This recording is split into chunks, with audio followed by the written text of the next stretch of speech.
If you could build a WWE superstar from the ground up, would you give him the mic skills of The Rock, the charisma of Ric Flair, or even the passion and dedication of John Cena? There are so many things that go into making just a wrestler into a WWE superstar. So the question is, what makes a WWE superstar? And a great one at that. I asked ChatGPT, and these are the different criteria that it gave me. Before we get into the video, take a second to subscribe and leave a like because we're going to be doing 2 to 3 wrestling videos a week that I think you'll enjoy. Also, I just got a mic if you can't tell, so let me know how it sounds. Anyways, let's get into it. So for the first criteria, we have athleticism, which consists of strength, agility, endurance, and flexibility. Honestly, strength could have been its own category, but I'm just going with what ChatGPT gave me. So for this, I kind of want to lean more into the agility, endurance, and flexibility than the strength. So for some honorable mentions, I have Montez Ford and Nathan Frazier from NXT. But I actually went with Javon Evans for this one because this kid, he's only 20. He's actually younger than me, which is crazy to think about. Not by much, but he's still younger than me. He is pretty clean in the ring, and he has some of the most innovative springboard and high flying moves that I have seen in a long time. And all of his matches are must watch because you really never know what he's going to do in the ring. So, for the second criteria, we have training, which consists of basic techniques, in ring psychology, and safety procedures and practices. All important things, and I can't think of anybody better than the Viper Randy Orton. If you're getting in the ring with somebody, whether it's your first time in the ring or you're just getting some training done, you really want it to be with Randy Orton. He's a veteran in the game. If you think about it, he would not have his job for this long if he was not safe in the ring and he didn't have his basic techniques down. And honestly, I think basic techniques is something that's very underappreciated, especially in today's wrestling, because I think basic techniques, if you're great at it, I think that makes you stand out a whole lot more than if you're just good at it or great at another thing. I really think that's something you need to get down if you want to be in the business long term. So for this third criteria, we have charisma, which consists of mic skills and portraying a character or characters effectively. And I think there's nobody better today than the tribal chief, the real tribal chief, Roman Reigns. We all know Roman Reigns has gotten so much better in the last 3 to 4 years, and not only in ring, but his ability to trash talk his opponents or to portray emotion, he does it like nobody else in the company. Whether it be him crying next to a beat down Jey Uso, having Logan Paul in a headlock while calling out other YouTubers, or his facial expressions when he gets hit by a big move or another superstar returns, Roman Reigns just does it like nobody else. For the next criteria, we have in ring skills, which consist of mastering techniques such as moves, holds, and telling a story through matches. So I actually didn't even consider anybody else for this one because I think there is nobody better in the ring right now than the ring general himself, Gunther. Personally, Gunther is one of my favorite wrestlers today, and I have not seen a single bad Gunther match. Whether it be his battles with Ilya Dragunov, his classic with Sheamus, or his other classic with Sheamus and Drew McIntyre at WrestleMania, Gunther just puts on 5-star match after 5-star match after 5-star match, and there is nobody who can top him in the ring. He brings out the best of his opponents, whether it be The Miz, Ilya Dragunov, Sheamus, any of those people, any of the people he's been in the ring with. He just makes everybody look good, and there is nobody currently better in the ring than the ring general, Gunther. So for the next criteria, we have mic work, which is the ability to cut compelling promos that not only engage the fans, but help build the persona of a wrestler or help build a story. So this is another one I actually could have gone with Roman Reigns with, but I couldn't because, like I said, I can only pick one wrestler per category. And I also considered LA Knight just because of how funny he is on the mic and just how much the fans love him and, repeat everything he says. But I actually went with Cody Rhodes on this one. I don't think the whole 2 year Bloodline saga with Cody happens if he's not as good as he is on the mic. One of the promos he gave that still sticks with me to this day is him talking about going from undesirable to undeniable. And I think Cody Rhodes puts on a performance every single time. And his most recent promo with Roman Reigns in that football stadium, people are throwing around the word cinema, and I think it's true. Those two are just so good, and I think honestly Cody might have Roman beat right now. I just think he helps build stories so much on the mic more than he does in the ring, which he does a great job at. but I don't think there's anybody that can touch Cody Rhodes on the mic right now. So for this next one, we have character development, and again, I could have gone with Roman Reigns or Cody Rhodes, but I can't. So I'm going with the next best thing, which is Drew McIntyre, who has just become so good. And I didn't care for Drew McIntyre for the longest time, but I am just so engaged with everything he says.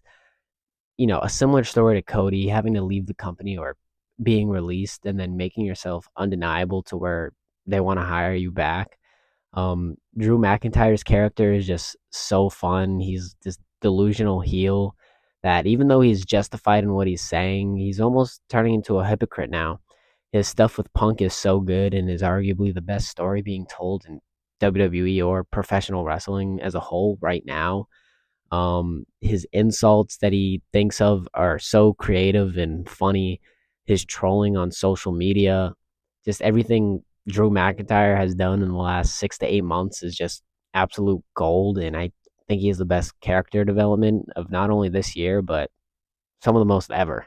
So for this next one, I kind of had a hard time on it. It's networking, and I'm actually going to read this one to you. This is what ChatGPT said.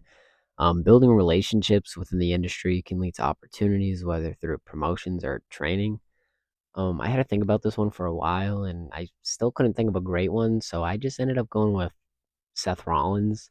I think he's a locker room leader and has built plenty of relationships, good or bad, but mostly good, within his time in the company. I think he's done a lot to train and help the younger generation, such as Nathan Frazier, and his appearances outside of the company, whether it be in movies, the red carpet, or sporting events like we've recently seen. I just think Seth Rollins is a leader and somebody who you want to look up to aspire to be in the company, whether you're in the company or you're just starting out. For the next criteria, we got versatility, the ability to adapt to different opponents, wrestling styles, or storylines. I considered Kevin Owens for this one. I just think he's so great, whether he's in a comedy role, a serious role, a serious storyline like the Bloodline, or something like the Ezekiel story. But I actually went with Becky Lynch on this one. I think also for character development, she would have been a good choice, but I picked her for this one. Um, she's done a good job playing the underdog like she did in NXT in her early days in 2016 up until she became the man, um, and then becoming the man and just being the top star. Her different wrestling styles that she's had to adapt to with different opponents, such as Alexa Bliss or Bianca Belair or Charlotte Flair. I think Becky Lynch puts on great matches more often than not, and her ability to portray different characters, whether it be the underdog, the last kicker, the man, or the delusional champion who will do anything it takes to keep the title on her, like she did in I think 2021, 2022 when she was feuding with Bianca Belair. Becky Lynch is probably my all-time favorite women's wrestler, and I just think she fits this criteria the best. So for the next one, we have mental toughness, the ability to handle pressure, setbacks, and the physical toll on performing regularly. And there's a lot of people who I could have gone with who I already chose, but I decided to go with Finn Balor on this one. Um, More for a kayfabe reason, but also not really. Um, the major setback he had after winning the Universal title and then having to relinquish it the next day due to injury, not getting a world title back, the plenty of setbacks character wise, being the top guy almost instantly to being a lackey in the Judgment Day or just in between that time, just not having anything important to do. I think Finn Balor just tried his best to keep the ball rolling and doing the best work that he can do, whether it be in the ring or on the mic. He tries to do the best he can with whatever story or character he's given. And I think he's doing great work right now. I enjoy his feud with Damian Priest. I really hope he wins the next match or their match at Bad Blood. And I think he fits this criteria perfectly. I think Finn Balor is most mentally tough. out of everybody in the locker room. So for this next one, it's understanding of the business. I know I said I was gonna go with active and current superstars, but I'm gonna cheat on this one. It's my video, it's my channel.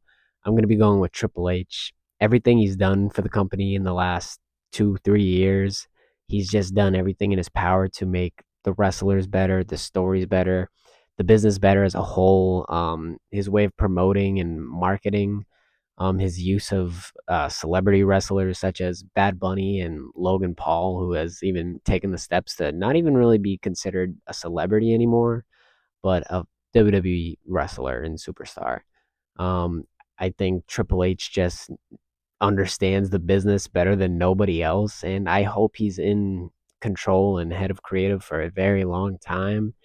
I thank Triple H for everything he's done because he's made it so enjoyable to be a wrestling fan in this day and age.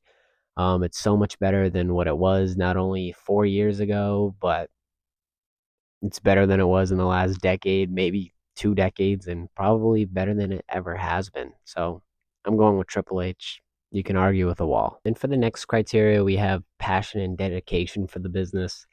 If I wanted to cheat again, I would have gone The Undertaker or even John Cena, but I went with Kevin Owens on this one. I think with everything he was given in his whole career, I just don't think he seems like he's the one to complain or the type to complain. I think he just wants to do everything in his power to make himself better, the people around him better, and the business better. He seems like somebody who you really want to have as a friend, outside of the company, but in the locker room. You can just tell that whether he's champion, not champion, whether he's in a serious storyline, like I said, the bloodline, or something silly and stupid like the Ezekiel story, you can just tell Kevin Owens is having so much fun with whatever he's doing, and being able to work with somebody like his best friend, Sami Zayn, who have had such a fun and crazy rivalry and switching back and forth from actually being on screen best friends to on screen enemies. I just think he loves everything that he does, and I think he loves everything about the business as a whole. I think he has so much respect for everybody in the locker room, and vice versa. I don't hear or, you know, see anybody saying differently about Kevin Owens or saying anything negative about him. I just think he loves the business inside and out, and I think Kevin Owens is the most passionate and dedicated superstar there is right now. That's it for this one. Let me know what you guys thought about the superstar that I created today. If there was any changes you would make, if there was any, people you would switch in the different criterias and categories. Personally, I think I did a pretty good job with, what I had and the challenge that I gave myself.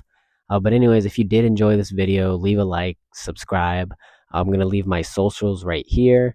I hope you guys enjoyed, and I hope you have a great day. Bye.